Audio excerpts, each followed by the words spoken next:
Welcome to Accounting in Focus. In this video, we are going to talk about journal entries involving the sale of stock. Now, it doesn't matter if you are working with common stock or preferred stock, these journal entries are pretty much the same. So, the only difference would be the stock account that you're using.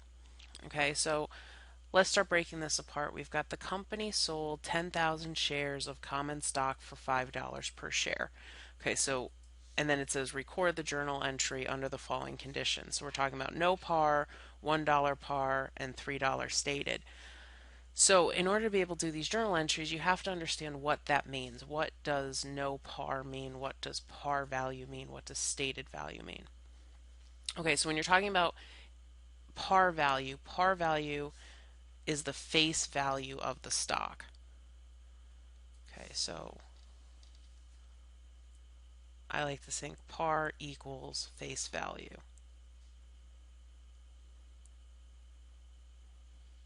Okay. And so when you're looking at a stock, the par value is the face value of the stock. That is the amount that can go into the common stock account. Now, this is something that's put in the charter. Okay.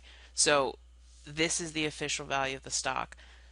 If a stock has no par value, then that means that there is no face value of the stock. Whatever value it sells for is going to be treated as the face value of the stock. And then if you have a stated value, it's different than par because it's not set in the charter. A stated value is set by the board of directors, but it's treated as if it were face value because it's set by the board of directors. Okay, so it's really important to understand that for journal entry purposes, par value and stated value are treated the same way. So let's take a look at the first example. It says no par value. Okay, so in this case, there's no face value. So when we do the journal entries for this, we're going to treat it as if all of the value is going to go into the common stock account. So if the company sells shares, what is the company receiving in exchange? The company is receiving cash. Okay, so we're going to have cash, and then the other account we're going to use is common stock. Okay, so we've got cash and common stock.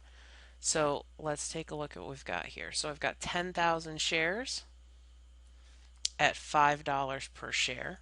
So if I take 10,000 shares times $5 per share, that's $50,000. So we've got to determine how much cash we're going to receive. We're going to receive $50,000 cash because we're receiving that cash.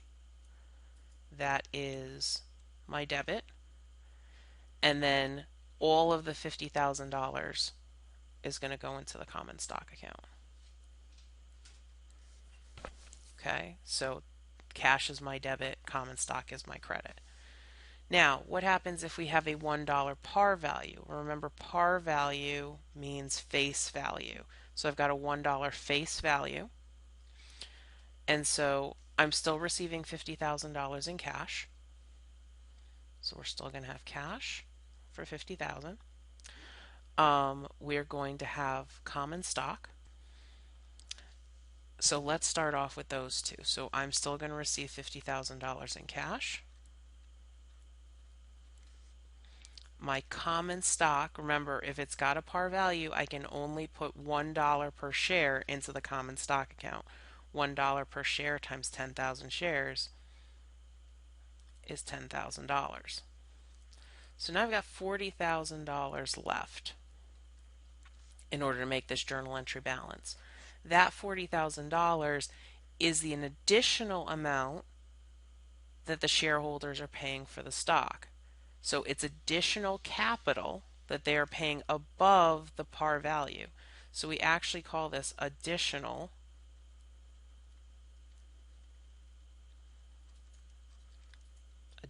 paid in capital.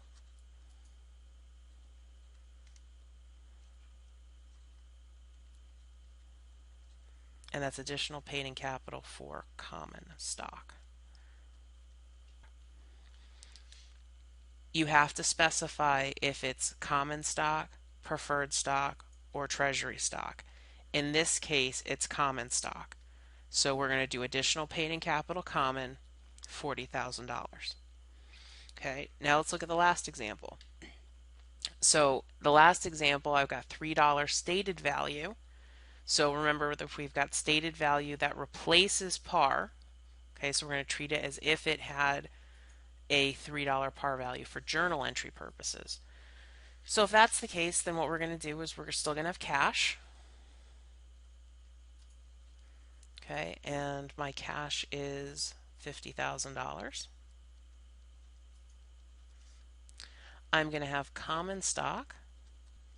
Okay, and in this case, it's going to be a $3 value, so $3 times 10,000 shares is $30,000.